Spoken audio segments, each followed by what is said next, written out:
Kim Jong की दोस्ती के लिए ट्रंप थे बेकरार। एयरफोर्स वन की करवाना चाह रहे थे सवारी। अमेरिका के पूर्व राष्ट्रपति डोनाल्ड ट्रंप ने उत्तर कोरिया के तानाशाह किम जोंग उन को एयरफोर्स वन से सफर करने का ऑफर दिया था। ट्रंप के एक पूर्व सहयोगी ने दावा किया कि ऑफर हनोई में दोनों नेताओं की मुलाकात के दौरान दिया गया था। तब ट्रंप ने कहा था कि मैं 2 घंटे में आपको हनोई से पियोंगयांग छोड़ सकता हूं। रिपोर्ट के अनुसार ये 2 साल पहले हनोई में हुए शिखर सम्मेलन के बाद की बात है। तब दोनों राष्ट्रीय अध्यक्षों के बीच पहले काफी जुबानी जंग होती रही, लेकिन बाद में स्थिति बदली। ट्रंप अमेरिका से बाहर जाकर उनसे मुलाकात भी कर चुके। इस सियासी घटना ने सुर्खियां बटोरी। ट्रंप के साथ दूसरे समिट के लिए किम जोंग उन ट्रेन का सफर कर वियतनाम की राजधानी हनोई पहुंचे थे।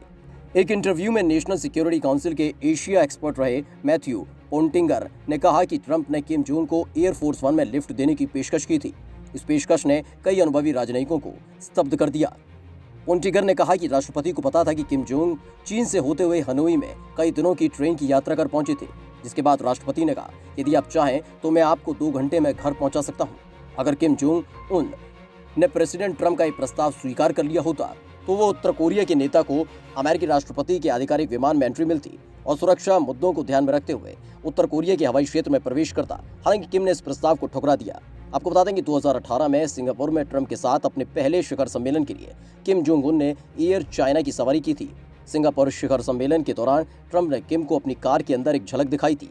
प्रेसिडेंट की कार की कीमत 15 लाख अमेरिकी डॉलर है, जिसे द बीस्ट के नाम से जाना जाता है। लेकिन पिछले महीने किम ने कहा कि अमेरिका उनके परमाणु सशस्त्र राष्ट्रों में सबसे बड़ा दुश्मन था। उन्होंने कहा कि उत्तर कोरिया के खिलाफ वॉशिंगटन की नीति कभी नहीं बदलेगी, चाहे जो भी सत्ता में हो।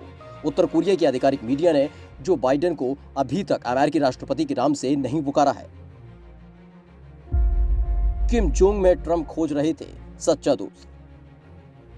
अमेरिका के पूर्व सुरक्षा सलाहकार जॉन बोल्टन के अनुसार ट्रंप ने सोचा था कि उन्हें एक सच्चा दोस्त मिल गया है। यहां तक कि उन्होंने एक बार किम जोंग उनको खुश करने के लिए अमेरिका और दक्षिण कोरिया में सैन्य अभ्यास को रोकने की अनुमति दी थी। कोरिया युद्ध के बाद से ही दक्षिण कोरिया में अमेरिकी सेना की मौजूदगी है। उत्तर कोरिया और दक्षिण कोरिया की सीमा पर स्थित DMZ की रखवाली भी अमेरिकी फोर्स ही करती है।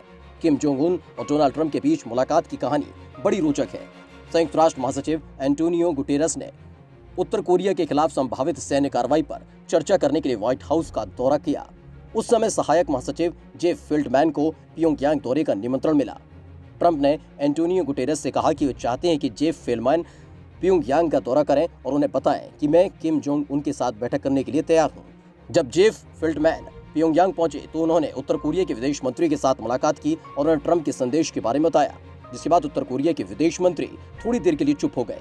उन्होंने फेल्टमैन से कहा कि मुझे आप पर भरोसा नहीं है। जिसके बाद जब ये बात किम जोंग उन तक पहुंची तो उन्होंने तुरंत कोई जवाब नहीं दिया। लेकिन कुछ दिनों के बाद दोनों नेता बैठक के लिए सहमत हो गए।